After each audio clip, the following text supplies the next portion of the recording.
میرے نبی کریم صلی اللہ علیہ وسلم کا فرمان ہے، ارشاد ہے کہ اگر تم لوگ ایمان چاہتے ہو، تم چاہتے ہو کہ ہم ایمان والے ہو جائیں، مومن بن جائیں،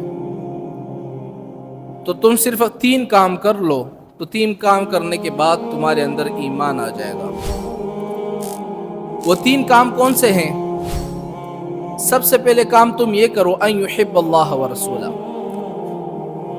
اللہ اور اللہ کے رسول کے ساتھ محبت تمام کائنات سے سب سے زیادہ ہو، یعنی تمہارے دل کے اندر اللہ اور اللہ کے رسول کی محبت سب سے زیادہ موجود ہو۔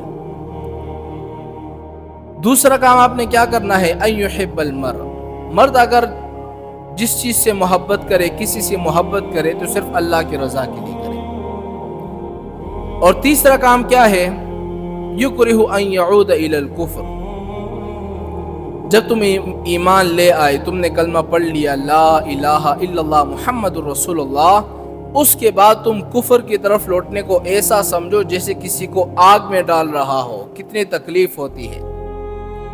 جب یہ 3 چیزیں تمہارے اندر پائی جائے گی تو انشاءاللہ تم کو ایمان نصیب ہوگا۔ ایمان بہت بڑی نعمت ہے میرے بھائیوں، جتنے بیٹے ہوئے ہو یاد رکھنا، یہ انسان کے اندر، مسلمان کے اندر ایمان کا ہونا بہت ضروری ہے۔ ایمان کیوں ضروری ہے، میں کیوں بتا رہا ہوں ایمان کیوں ضروری ہے؟ ہم جتنے اعمال کرتے ہیں، چاہے نمازیں پڑھتے ہیں، ان سب کا تعلق ایمان سے ہے۔ تمام اعمال کی جان جو ہوتی ہے نا، یہ ایمان ہوتی ہے۔ مثال کے طور پر میں یہ ہاتھ ہلا رہا ہوں، کبھی ادھر کر رہا ہوں، مٹھی بند کر رہا ہوں، کھول رہا ہوں، انگلی کھول رہا ہوں، بند کر رہا ہوں، کیوں کر رہا؟ کیونکہ اس کے اندر روح موجود ہے، جان موجود ہے۔ اگر اس کے اندر، اس ہاتھ کے اندر روح موجود نہ ہو، یہ ہاتھ کسی کام کا رہے گا؟ بولو بھائی، کسی کام کا نہیں رہے گا۔ اسی طرح جب ہمارے اعمال، ہم جو اعمال کرتے ہیں، اگر ہمارے اندر ایمان نہیں ہوگا، اعمال کا کوئی فائدہ نہیں، نمازوں کا کوئی فائدہ نہیں، تہجد گزاروں کا کوئی فائدہ نہیں، رمضان میں روزہ رکھنے کا کوئی فائدہ نہیں، حج کرنے کا کوئی فائدہ نہیں، یعنی آپ کے تمام اعمال ضائع ہیں اگر آپ کے اندر ایمان موجود نہیں ہے۔ اعمال تو کافر بھی کرتے تھے، آپ کیا سمجھتے ہیں کافر اچھے کام نہیں کرتے؟ وہ آپ سے اچھے کام کرتے تھے۔ کافر حضور صاحب پاک صلی اللہ علیہ وسلم کے زمانے میں کافر آپ سے بڑے بڑے اچھے کام کرتے تھے، اور وہ لوگ یہ گمان بھی کرتے تھے کہ ہم تو بڑا اچھا کام کر رہے ہیں۔ قرآن اٹھا کے دیکھ لو، 16واں پارہ ہے، ایحسبون انہم یحسنون صنعا، کافر کہتے تھے ہم جو کام کر رہے ہیں بڑا اچھا کام ہے، حجاج کی خدمت کر رہے ہیں، وہ حج کے لیے آتے ہیں، کھانا پلانا رہنا سہنا ان کی خدمت کرتے ہیں، ہم بہت بڑا اچھا کام کر رہے ہیں۔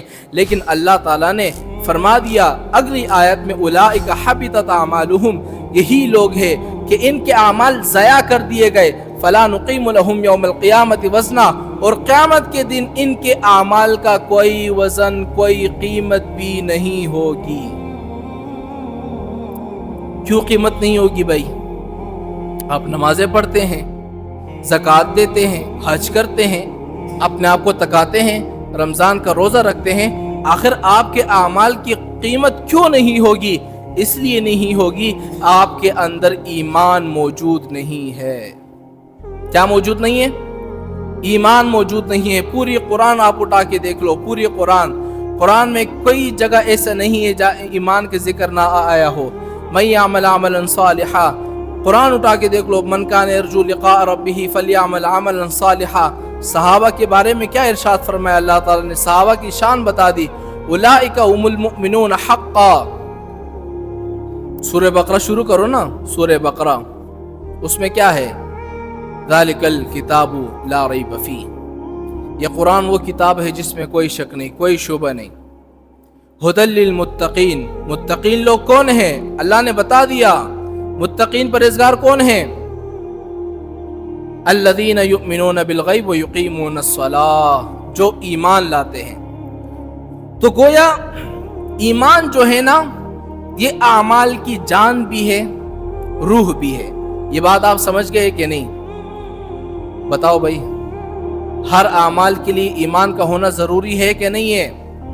اگر آپ کے اندر ایمان نہیں ہوگا، اعمال کا کوئی فائدہ نہیں۔ پہلی بات ہو گئی۔ یہ تو اعمال کے بارے میں تھا نا، آپ کے اعمال کس سے قبول ہوں گے؟ ایمان کی وجہ سے۔ اب ایمان آپ کے اندر کس طرح آئے گا؟ اب یہ سوال بنتا ہے۔ چلو اعمال کے لیے تو آپ نے ایمان لایا، اب ایمان کے لیے کیا کرو گے؟ ایمان کے لیے محبت مصطفیٰ صلی اللہ علیہ وسلم کرو گے، حضور سے محبت کرنے لگو گے۔ جب حضور سے محبت نہیں تو گویا آپ لوگوں کا ایمان ہی نہیں ہے۔ حضور نے خود فرمایا، حدیث پاک اٹھا کے دیکھ لو، حدیث پاک، ٹائم ملے حدیث اٹھا کے دیکھ لو، لا یؤمن احدکم حتی اکون، تم لوگوں میں سے کوئی شخص اس وقت تک مومن نہیں ہو سکتا، کامل مسلمان نہیں ہو سکتا، کامل مومن نہیں ہو سکتا۔ حضور فرماتے ہیں کہ جب تک کہ میں احب الیہ من ولدہ ووالدہ والناس اجمعین، جب تک میں محمد مصطفیٰ اس شخص کی اولاد سے، والدین سے، جائیداد سے، تمام کائنات سے سب سے زیادہ محبوب محمد مصطفیٰ نہ ہو، اس وقت تک لوگوں کا ایمان مکمل نہیں ہو سکتا۔ ہمارا ایمان کی کوئی قیمت نہیں ہے۔ ایمان آئے گا محبت سے۔ اب محبت کا اندازہ آپ صحابہ سے لگا لیں، صحابہ کی سیرت سے لگا لیں۔ محبت سیکھنی ہو، سخت حالات میں بھی حضور سے محبت کرنے والا حضرت خبیب، اس کی سیرت اٹھا کے دیکھ لو کہ موت کے وقت بھی حضور سے محبت۔ صحابہ کی شان اٹھا کے دیکھ لو۔ میں آپ کو بتاتا ہوں محبت کسے کہتے ہیں، صحابہ کی محبت کس طرح تھی۔ سیدنا خبیب رضی اللہ تعالی عنہ، جنگ احد کا میدان، سیدنا خبیب نے کافروں کا ایک بہت بڑا سردار تھا، حارث نام تھا اس کا، سیدنا خبیب نے اس کو قتل کر لیا۔ اب مکے والوں نے کیا کیا؟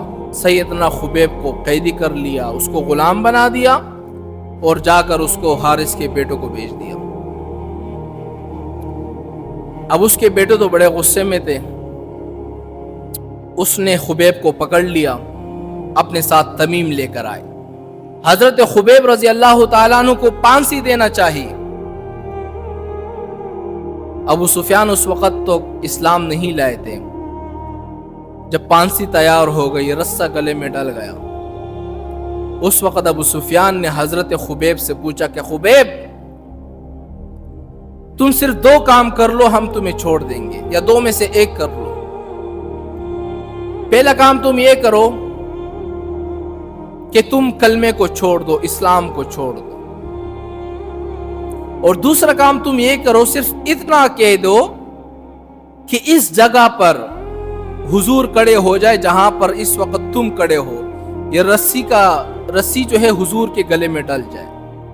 حضرت خبیب کو جوش آیا، فرمایا بدبخت کیا بات کرتے ہو، میری لاکھ جانیں بھی چلے جائے لیکن حضور پاک صلی اللہ علیہ وسلم کے پاؤں میں کانٹا بھی برداشت نہیں کر سکتا، میری جان کا کیا، لست ابالی ان اقتل مسلم، الحمدللہ اسلام پہ جان دے رہا ہوں، یہ بھی بہت بڑی کافی بات ہے۔ یہ محبت تھی کہ موت کے وقت بھی حضور سے محبت ہے، ہماری طرح نہیں ہے۔ اگر یہاں پر اسلام پر پابندی شروع ہو جائے نا، اور وہاں پر ماشاءاللہ پولیس کی گاڑی کی ارن بج جائے، ماشاءاللہ ہر بندہ گلی میں بھاگ رہا ہو، ہمارا ایمان بہت کمزور ہے۔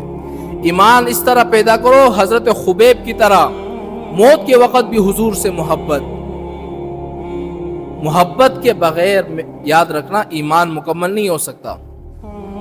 یقین نہیں آتا، قرآن پاک اٹھا کے دیکھو، اللہ تعالیٰ نے دوسری جگہ ارشاد فرمایا، قل ارأیتم ان آباءکم وابناءکم واخوانکم وعشیرتکم، اللہ نے کیا فرمایا کہ اگر تمہارے اولاد، تمہارے جائیداد، تمہارے محل، تمہارے باغات، تمہارے جائیداد، گاڑیاں، جس چیز سے تم محبت کرتے ہو، ان سب چیزوں سے زیادہ محبوب اللہ اور اللہ کے رسول نہ ہو تو پھر تم قیامت کا انتظار کرنا۔ مطلب یہ ہے کہ سب سے زیادہ محبت تم کس سے کرو؟ سارے اونچا بولو، اللہ اور اللہ کے رسول کے ساتھ۔ اگر اسامہ فاروقی صاحب کی ویڈیوز اچھی لگیں تو لائک کریں اور صدقہ جاریہ سمجھ کر ویڈیوز کو آگے شیئر کریں، اور ہمارے چینل مولانا اسامہ فاروقی آفیشل کو سبسکرائب کریں اور بیل آئکن کو پریس کریں تاکہ ہر نئی آنے والی ویڈیو اپلوڈ ہوتے ہی سب سے پہلے آپ کو نوٹیفیکیشن ملے۔